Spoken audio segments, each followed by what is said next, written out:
Hi friends, आज इस video में हम देखेंगे कोऑर्डिनेट ज्योमेट्री चैप्टर 3 एक्सरसाइज 3.1 उसका सॉल्यूशंस। राइट। अभी कोऑर्डिनेट ज्योमेट्री होता क्या है? Right. Coordinate geometry means coordinate मतलब position of a particular point. ठीक है। अभी अगर मुझे कोई पॉइंट की पोजीशन बतानी है तो मुझे उसका लोकेशन एग्जैक्टली आइडेंटिफाई करना पड़ेगा। अगर मैं कहूँ कि मेरे पास एक पेपर है, ठीक है, एक पेपर है, रेक्टेंगुलर पेपर है, उसमें एक पॉइंट है, इसकी लोकेशन मुझे बतानी है, किसी और को मुझे अगर इसकी लोकेशन बतानी है तो मैं कैसे बताऊंगा?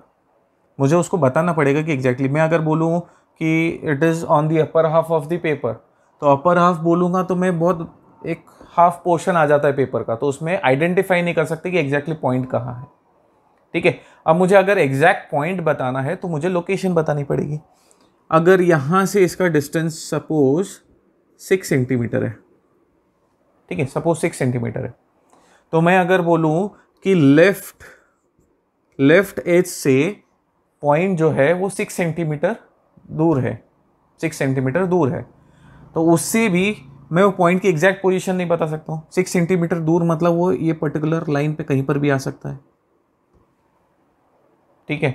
अब मुझे अगर एग्जैक्ट बताना है, मैं इसमें अगर एक एडिशन दे दूं, एक एडिशन मतलब एक और एक इंफॉर्मेशन, एडिशनल इंफॉर्मेशन दे दूं, मैं अगर बोलूं कि लेफ्ट से तो 6 सेंटीमीटर है ही है, बॉटम लाइन से कितना 10 सेंटीमीटर है, बॉटम लाइन से 10 सेंटीमीटर है।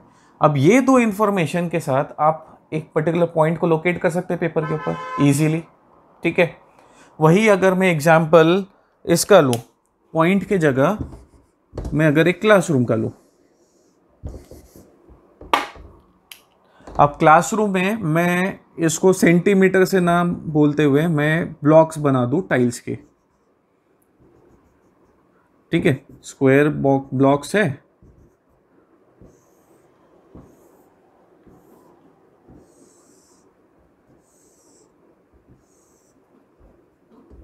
ठीक है, स्क्वायर ब्लॉक्स है हमारे पास। अब मैंने अगर कहा कि एक पर्टिकुलर अर्जुन नाम का एक लड़का यहाँ बैठा है, ठीक है, कोई उसका दोस्त आया या कोई अननोन पर्सन उसको ढूंढने के लिए आया कि भाई अर्जुन कहाँ बैठा है पर्टिकुलर क्लास में, तो हम कैसे बताएंगे? मुझे बताना पड़ेगा कि वो लेफ्ट साइड से कितना दूर बैठा है। ठीक है। अगर मैं बोलूँ कि ये लेफ्ट कॉर्नर है या लेफ्ट साइड है और ये बॉटम है, ठीक है, और यहाँ पे डोर है, सपोज यहाँ पे डोर है, रूम का डोर है। अब अर्जुन की अगर मुझे एग्जैक्ट लोकेशन बताना है तो मुझे ये बताना पड़ेगा कि अर्जुन बैठा कहाँ है। तो मैं अगर बोलूँ कि वो लेफ्ट कॉर्नर से, डोर से आप जाएंगे तो लेफ्ट कॉर्नर से थर्ड रो या थर्ड कॉलम में बैठा है, वो सॉरी थर्ड कॉलम में बैठा है, तो थर्ड कॉलम में 1 2 3 4 बॉक्सेस है, वो आइडेंटिफाई नहीं हो पाएगा। उसमें मेरे को एक और एक इन्फॉर्मेशन देनी क्या पड़ेगी कि वो डोर से आप राइट में 3 कॉलम्स या 3 रो आगे बढ़े और ऊपर में अपसाइड में 3, या बॉक्सेस की अगर बात करूं तो राइट में 3 बॉक्सेस और ऊपर के साइड में 3 बॉक्सेस मूव होंगे, तो आपको एग्जैक्ट लोकेशन मिलेगी अर्जुन की। समझ में आया? ठीक है। सो ये दो एग्जाम्पल्स से मुझे लगता है कि आप लोगों को क्लियर हो जाएगा कि मुझे बताना क्या चाहता हूँ। मैं ये बताना चाहता हूँ कि एक पर्टिकुलर पॉइंट की अगर मुझे लोकेशन बतानी है तो मुझे दो इंफॉर्मेशन लगेगी to get the exact location of a particular point. ठीक है। जैसे हमने पेपर के इसमें भी किया था, इसमें भी किया था। कोऑर्डिनेट ज्योमेट्री में हम लोग क्या करते हैं, ग्राफ पेपर भी बनाते हैं। ग्राफ पेपर में क्या होता है कि बॉक्सेस ऑलरेडी बने हुए रहते हैं, उसमें हम एक्स और वाई एक्सिस बना लेते हैं। हम कैसा करते हैं उसमें, ये एक्स वाई, ये एक्स रहता है हॉरिजॉन्टल, वाई रहता है वर्टिकल। ठीक है। एक्स वाई हम उसमें वो बना लेते हैं लाइंस, और इसमें जो इंटरसेक्शन रहता है वो रहता है ओरिजिन।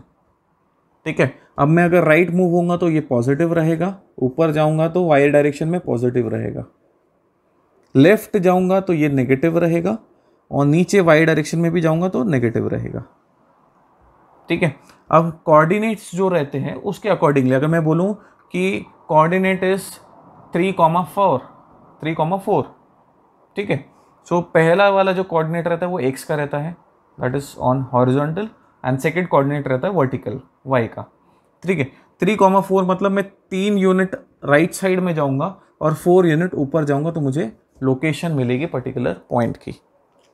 ठीक है, अभी आप लोगों के बुक में अभी पहली एक्सरसाइज हम ले लेते हैं 3.1, 2 ही क्वेश्चन है तो उसको देख लेते हैं कैसे करते हैं।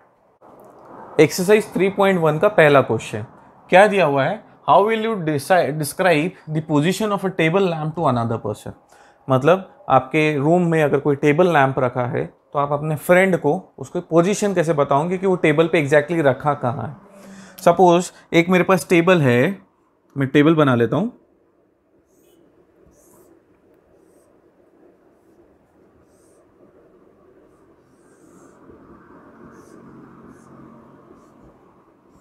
ठीक है, टेबल है, ये टेबल पे सपोज ये लैम्प यहां पे कहीं रखा हुआ है, दिस इज टेबल लैम्प। अब मुझे इसकी पोजीशन बतानी है एक फ्रेंड को कि एग्जैक्टली टेबल लैम्प रखा कहाँ है। अब उसकी पोजीशन बतानी है, जैसे मैंने आपको एग्जांपल में बताया था, तो मुझे 2 इंफॉर्मेशन लगेगी टू आइडेंटिफाई और to locate the perfect location of that table lamp. Suppose this is left side और यहाँ से एंट्री हुई है, सो यहाँ से अगर मैं देख रहा हूँ, राइट, यहाँ से मैं देख रहा हूँ, सो मुझे इस पर्टिकुलर पोजीशन से फिर मेरे को बताना पड़ेगा कि एग्जैक्टली टेबल लैम्प का है। This is bottom, this is right side and this is top side, right. अब टेबल लैम्प की पोजीशन मुझे बतानी है। फॉर एग्जाम्पल वो लेफ्ट साइड से 15 सेंटीमीटर दूर है, लेफ्ट साइड से 15 सेंटीमीटर, ये हो गया 15 सेंटीमीटर। राइट साइड से डिस्टेंस में ले भी सकता हूँ, ज़रूरत नहीं है, मेरे को कोई भी 2 इन्फॉर्मेशन चाहिए। और सेकेंड इन्फॉर्मेशन मैं अगर दे दूँ कि वो नीचे से या बॉटम से 80 सेंटीमीटर दूर, ठीक है, मैं अगर उसको बोलता कि टेबल पे टेबल लैम्प रखा है ऊपर में आप देख लेना, ठीक है, तो उसको ढूंढना पड़ेगा। अभी मैं एग्जैक्ट अगर लोकेशन दे दूँ तो एग्जैक्ट लोकेशन उसको मिल जाएगी। मैं अगर बोलूँ कि लेफ्ट कॉर्नर से या लेफ्ट एज से 15 सेंटीमीटर राइट में है और बॉटम से 80 सेंटीमीटर ऊपर है, तो लोकेशन इजीली आइडेंटिफाई कर सकता है जो भी मेरा दोस्त है वहां जाके टेबल लैम्प एग्जैक्टली कहाँ रखा है। So this was first question, how will you describe the position of a table lamp to another person, ठीक है, ऑन योर स्टडी टेबल। तो स्टडी टेबल के अंदर हम ऐसे आइडेंटिफाई करके बता सकते हैं, राइट। हम क्या लिख सकते हैं, 15 centimetre from left edge and 80 centimetre above bottom edge। तो ये इंफॉर्मेशन के साथ अगर वो जाएगा तो उसको एग्जैक्ट लोकेशन मिल जाएगा टेबल लैम्प का, ठीक है।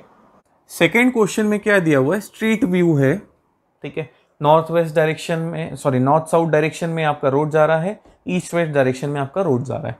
मतलब अगर मैं बनाने जाऊं तो वो this is north south and east west and east, ठीक है। तो ऐसे 2 रोड जा रहे हैं, क्रॉस हो रहे हैं एक पर्टिकुलर पोजीशन पे।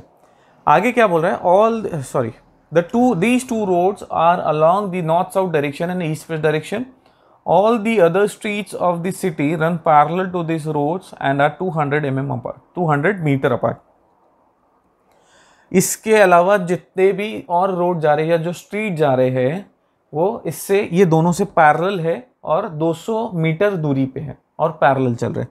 सो मैं अगर बनाने चाहूँ तो ये एक स्ट्रीट जा रहा है, 2 3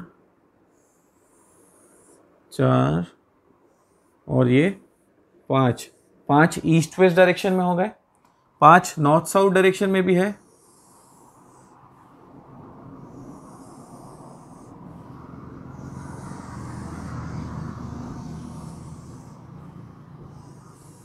ठीक है। मेरे रोड्स थोड़े सीधे नहीं दिख रहे हैं, but assume that it is parallel, right. अभी इसको नाम दे देता हूं मैं, दिस इज 1 2 3 4 5, दिस इज 1 2 3 4 और 5, ऐसे 5 स्ट्रीट्स ईस्ट वेस्ट डायरेक्शन में भी है और नॉर्थ साउथ डायरेक्शन में भी है, ठीक है। अब इसके बाद क्या बोल रहा है, there are about 5 streets in each direction using 1 centimeter is equal to 200 meter. Draw a model of the city on your notebook, represent the roads or streets by a single lines. ठीक है, तो हम आप लोग copy में 1 centimetre के distance को और उसको 200 मीटर हमको स्केल लेना है, right. There are many cross streets in your model. Cross streets किसको बोलते हैं, जहाँ रोड क्रॉस हो रहे हैं।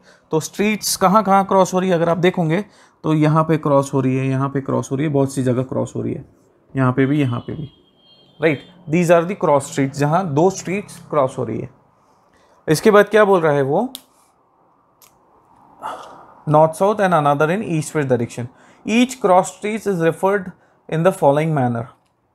अब उसको रेफर कैसे कर रहा है वो बता रहा है। वो क्या बोल रहा है, if the second street running in the north south direction and 5th in the east waste, मतलब नॉर्थ साउथ डायरेक्शन में जो सेकेंड स्ट्रीट है ये वाली, this one, and 5th on the east waste. East west में 5th वाली कौन सी है, ये वाली स्ट्रीट है, ठीक है। 5th on the east west meet at some point at some crossing. अब ये दोनों कहाँ क्रॉस हो रहे हैं, ये पर्टिकुलर पोजिशन पे, ठीक है। Then we will call this cross streets as 2,5। अब इसका लोकेशन क्या बोला उसने, 2,5। कौन सी स्ट्रीट थी, नॉर्थ वेस्ट में सेकेंड और 5th थी ईस्ट वेस्ट में, तो वो जहां क्रॉस हो रहा था तो उसका लोकेशन क्या बताया उसने, 2,5, राइट। अब इसके बाद क्या पूछ रहा है वो कि यूज दिस कन्वेंशन। अब इसके हिसाब से हमको कोऑर्डिनेट्स लेके चलना है, ठीक है। इसने जैसे बताया उस हिसाब से हमको कोऑर्डिनेट्स लेना और आगे के क्वेश्चन का आंसर देना है। पहला क्वेश्चन क्या है, how many cross streets can be referred to as 4-3। 4-3 की अगर मैं बात करूं, ठीक है, 4-3 के लिए कौन सा क्रॉस स्ट्रीट या कितने क्रॉस स्ट्रीट्स है। अभी पहला वाला जो था 2, वो कौन से इसके लिए आइडिया बता रहा था, वो नॉर्थ साउथ के लिए। सो 4th स्ट्रीट इस केस में क्या होगा, 4th street on north south, 4th street on north south, मतलब ये वाला, ठीक है। इसके बाद वो बोल रहा है 3 वाला कौन से इसमें था, सो 3rd स्ट्रीट ऑन सेकेंड वाला काय में था, ईस्ट वेस्ट में, सेकेंड वाला ईस्ट वेस्ट में। तो ईस्ट वेस्ट में ये वाले रोड्स, ये वाली स्ट्रीट्स हैं, इसमें 3rd वन। अब ये दो कहाँ क्रॉस हो रहे हैं, ये पर्टिकुलर पोजीशन पे, दिस इज व्हाट 4,3, ठीक है। तो अगर मुझे लिखना पड़ेगा तो 4th street on north south and 3rd street on east west. 4-3 किसको रिप्रेजेंट कर रहा है, ओनली 1 क्रॉस स्ट्रीट, और वो ये है। सेकेंड क्या बोल रहा है, how many cross streets can be referred to as 3-4। अब 3-4 के लिए कितने क्रॉस स्ट्रीट्स है वो रेफर करेंगे हम, देखो 3-4 एक और एक हमारे पास लोकेशन आ गई। सो फर्स्ट वाली लोकेशन है नॉर्थ साउथ स्ट्रीट की, तो 3rd स्ट्रीट क्या बोलेंगे हम, 3rd street on north south, ठीक है। और सेकेंड वाला जो है that is 4th street on east west. अगर मैं उसको इसके अंदर लोकेट करना चाहूं तो 3rd ऑन नॉर्थ साउथ वाले ये है, इसमें 3rd वन ये वाला है, ठीक है, तो उसमें 3rd ये वाला हो गया, राइट। और 4th street on east west, 4th street on east west was this one. अब ये कहाँ इंटर क्रॉस हो रहे हैं, ये पर्टिकुलर पोजीशन पे। So this is 3,4, 3rd street on north south and 4th street on east west.